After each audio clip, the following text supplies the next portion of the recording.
سوال انہوں نے یہ کیا ہے کہ عام آدمیوں کو بھی کچھ طاقتیں ہوتی ہیں جو وقت کے لحاظ سے غیر معمولی نظر آتی ہیں، اور انبیاء کو بھی طاقتیں ہوتی ہیں جو خدا تعالیٰ عطا فرماتا ہے. ان دونوں میں فرق کیا ہے؟ کئی قسم کے فرق ہیں جو حضرت مسیح موعود علیہ السلام نے بیان فرمائے ہیں. ایک فرق تو یہ ہے جو سب سے اہم اور بنیادی ہے کہ جو خدا تعالیٰ کی طرف سے طاقت پاتے ہیں ان کو غلبے کا نشان دیا جاتا ہے. صرف کوئی تماشا نہیں دکھاتے بلکہ ان کے ساتھ تائیدات سماوی موجود ہوتی ہیں، اور جو ان سے ٹکراتا ہے وہ توڑا جاتا ہے اور ان کو خدا غالب کرتا ہے. یہ نشان جو ہے یہ کسی تماشا بین کو عطا نہیں ہوتا. مداری نوٹوں مٹی کو لے کر نوٹ بنا دیں گے، پتوں کے نوٹ بنا دیں گے، اور جب تماشا ختم ہوگا تو آپ سے پیسے مانگیں گے جو لوگ بھوک لگی ہوئی ہے. اس کا مطلب یہ ہے کہ ان کے ساتھ غلبہ کوئی نہیں ہے. لیکن اللہ تعالیٰ اپنے بندوں کے ساتھ ایسا سلوک فرماتا ہے کہ ان کو غیر کے احتیاط سے بالا کر دیتا ہے. جب وہ بڑی طاقتوں سے بھی ٹکر لیتے ہیں تو بڑی طاقتیں ٹوٹ جاتی ہیں، وہ غالب آ جاتے ہیں. کسی مداری میں یہ طاقت نہیں ہوتی. بڑے بڑے عجیب مداری گزرے ہیں لیکن فرعون کے سامنے جھکتے ہی رہے اور عاجزی کرتے رہے. اگر جادو میں کوئی قوت یا ایسی قوت ہوتی جو انسان کو کچھ کا کچھ بنا دیتی تو پھر ان کو جھکنے کی کیا ضرورت تھی؟ ہمیشہ ہی درباری رہے یہ لوگ. اس لیے ان دونوں چیزوں میں نمایاں فرق، اصل فرق یہی ہے. دوسرا فرق یہ ہے کہ وہ لوگ ایک علم کماتے ہیں، اور معروف بات ہے یہ، جس طرح انہوں نے ذکر کیا کہ تپسیا کرنے والے بھی اگر کوئی مسمرزم سیکھتے ہیں یا کوئی ایسی قوت پا جاتے ہیں، مبالغہ تو بہت ہے لیکن اس کو چھوڑ بھی دیں تب بھی کچھ نہ کچھ تو بہرحال ہے ان کے پاس. وہ عمریں گزار دیتے ہیں ان علوم کو کمانے میں. اور انبیاء کا جو ماضی ہے وہ کھلی ہوئی کتاب کی طرح قوم کے سامنے ہوتا ہے. نہ کبھی انہوں نے وہ علم کمائے، نہ انہوں نے ان سے کبھی وہ رونما ہوئے. یعنی یہ تو ہو ہی نہیں سکتا کہ ایک آدمی بچپن سے ایک علم سیکھ رہا ہو اور اسی دن سے فیصلہ کر لے کہ 40 سال کے بعد اکٹھے کر کے بتاؤں لوگوں اور نبوت کا دعویٰ کروں گا. یہ علوم جب کوئی سیکھنے لگتا ہے تو اسی وقت ساتھ شہرت بھی دینی شروع کر دیتا ہے خود ہی. آج مجھ میں یہ طاقت آ گئی، آج مجھ میں یہ طاقت آ گئی، آج میں تمہیں یہ تماشا دکھاتا ہوں. 2-4 تماشے اکٹھے ہو جائیں تو آدمی تماشا ہی ڈھونڈتا پھرتا ہے کہ کچھ لوگ اکٹھے ہوں، اور نہیں ہوں گے تو گھر میں بچوں کو اکٹھے کر کے وہ شروع کر دیتا ہے کرتب. تو انبیاء کے متعلق انتہائی خلاف عقل بات ہے کہ انہوں نے یہ کرتب خود سیکھے ہوں، کمائے ہوئے ہوں، اور ان سے آپ بھی غافل رہے ہوں اور لوگوں کو بھی غافل رکھا ہو. کوئی فطرت انسانی کے خلاف ہے. تبھی خدا تعالیٰ ان کی سابقہ زندگی کی گواہی دیتا ہے قرآن کریم میں. اور پھر جب یہ دنیا کے کرتب جو چلانے والے ہیں ان کے سامنے آتے ہیں تو ہر دنیا کے مداری نے اپنی اپنی لائن میں کوئی کرتب سیکھا ہوا ہوتا ہے. ہر دنیا کے فراڈ یا دھوکے باز نے اپنی طاقتیں اور رنگ میں اکٹھی کی ہوتی ہیں.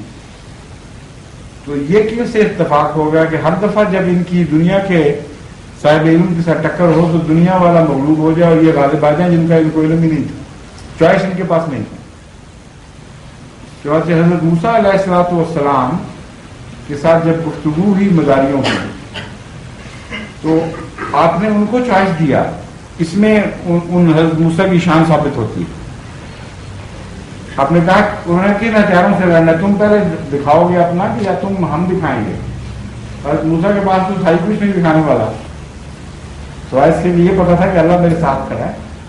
انہوں نے کہا نہیں میرے پاس تو کچھ نہیں دکھانے، تم دکھاؤ. تم دکھاؤ گے تو پھر میرا نشان ظاہر ہوگا. تو ان کو چوائس دے دیا، وہ جو چاہتے دکھاتے. حضرت موسیٰ کو یہ علم تھا کہ جو بھی لے کے آئیں گے میرا خدا اس کو ختم کر دے گا. اب یہ جو واقعہ ہے یہ ہر نبی کی زندگی میں اسی طرح ہوتا ہے کہ نبی کے اوپر مختلف سمت سے حملہ کرنے والے آتے ہیں اور ہر ایک اپنا ہتھیار خود چنتا ہے اور ہر ہتھیار کو اللہ تعالیٰ توڑ دیتا ہے جو نبی کی طاقت میں نہیں. تو بنیادی معجزہ اس کا غلبہ ہی ہے، خواہ وہ کسی رنگ میں ہو، انفرادی چھوٹی چھوٹی لڑائیوں کے وقت ہو یا کلیتاً مجموعی طور پر اس کا غلبہ ظاہر ہو. اور جب وہ معجزہ دکھاتا ہے تو اس کا معجزہ کبھی مخالف پر ٹوٹتا نہیں، جبکہ دنیا کے جو معجزات ہیں وہ ٹوٹ جاتے ہیں. میں نے پہلے بھی ایک واقعہ بیان کیا. ڈاکٹر رائزل ہیں ایک چیکوسلوواکیا کے پیراسائیکالوجسٹ جو ہجرت کر کے چلے گئے ہیں وہاں امریکہ میں، غالباً سین ہوزے میں گئے ہیں، جہاں تک مجھے یاد ہے کیلیفورنیا کے ساؤتھ میں ہے سین ہوزے، وہاں چلے گئے، ہجرت کر گئے ہیں.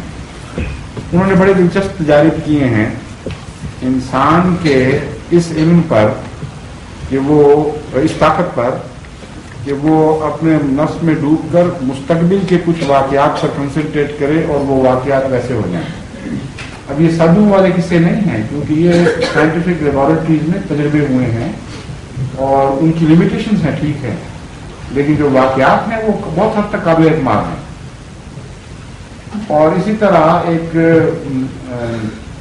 ایسٹ یورپین کنٹری کی ایک عورت ہے وانگا، ایسے بھی ہے، لیکن اس کے متعلق بھی ریسرچ ہوئی ہے کافی.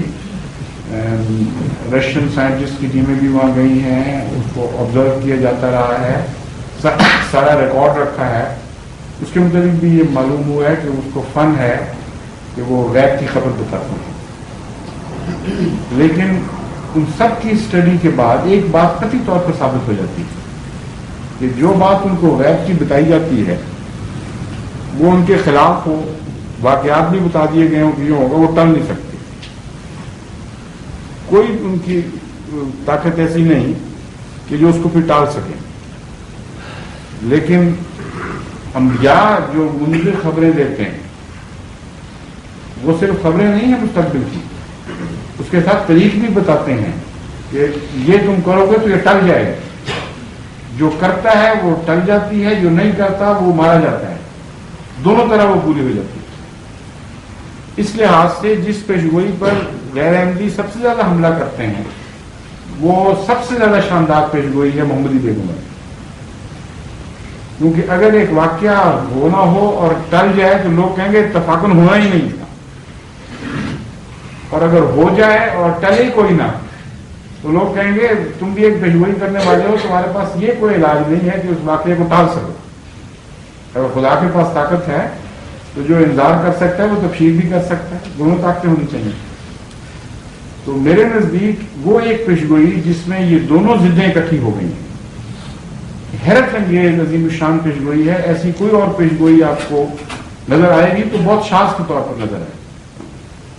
چنانچہ مرزا احمد بیگ اس بات کا مظہر بن گیا کہ اس نے دفاعی کیا اور عین پیشگوئی کے مطابق وقت مقررہ کے اندر اندر مارا گیا.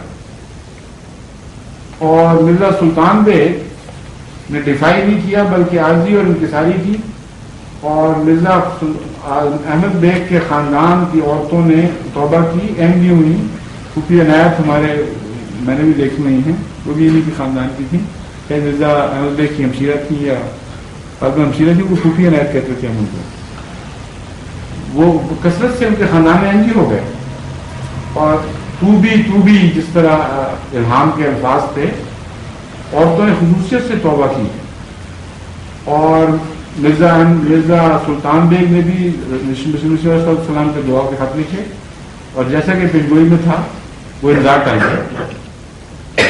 اب یہ دو باتیں ایک جگہ اکٹھی ہیں اور دنیا کی پیشگوئیوں میں یہ نہیں ہوتی، یا وہ جھوٹی بن نکلتی ہے. یہ نہیں کہ وہ طریق بتاتے ہیں اس طرح کرو گے تو ٹل جائے گا، یہ توبہ کرو، استغفار کرو. وہ ایک گپ مارتے ہیں، ایک انسینٹیبل بات، اور وہ بالکل جھوٹی نکلتی. بعض زیادہ گہرا علم رکھنے والے یا خاص کیفیت میں ایسی بات کر جاتے ہیں جو نظر بھی آ جاتی ہے پوری ہوتی ہے، لیکن اس کو ٹالنے کا کوئی ان کے پاس انتظام نہیں ہوتا، کوئی طاقت نہیں ہوتی. چنانچہ یہ جو مثالیں میں نے بتائی ہیں ان میں ایسے ایسے واقعات ہیں کہ وانگا نے ایک بچی کے متعلق ایک عورت کے متعلق یہ پیشگوئی کی کہ تمہاری بچی ہوگی اور جو 2.5 سال کی ہوگی تو فلاں ہمسایہ جو ہے وہ اس کو قتل کر دے گا، اور یہ کہا جاتا ہے کہ یہ ریکارڈ میں آ گئی بات، اور اس کا علم تھا، پہلے بتایا گیا پولیس ریکارڈ میں ہے، لیکن 2.5 سال کے بعد وہ قتل ہوتی ہے اسی ہمسائے کے ہاتھوں اور کوئی اس کو روک نہیں سکا، اور پکڑا بھی اس طرح گیا کہ پھر ریکارڈ جب انہوں نے چیک کیا تو ریکارڈ میں تو لکھا ہوا کرتا ہے. ایک آدمی کو اس نے بتایا کہ تمہارا فلان جگہ فلان موڑ پہ ایکسیڈنٹ ہوگا، اور اسی موڑ پہ ایکسیڈنٹ ہوا اور وہیں وہ ختم ہو گیا. پتہ ہونے کے باوجود، یادداشت میں محفوظ ہونے کے باوجود ٹل نہیں سکا. تو یہ جو بات ہے کہ انبیاء جو انذار کرتے ہیں، جو پیشگوئیاں کرتے ہیں، ساتھ ہی اس کو ٹالنے کا ذریعہ بھی بتاتے ہیں، اور پھر خدا سے علم پا کے بتا بھی دیتے ہیں کہ یہ ٹل جائے گی اس طرح. یہ بڑا نمایاں فرق ہے. یوں معلوم ہوتا ہے کہ صاحب مقتدر بتا رہا ہے، جو بتا رہا ہے اس کو وہ ہٹا بھی سکتا ہے. اور یہاں ایک ایسا فنومنا ہے جس میں صاحب مقتدر سے تعلق نہیں ہے، صرف علم ہے، اس سے زیادہ کوئی حیثیت نہیں ہے.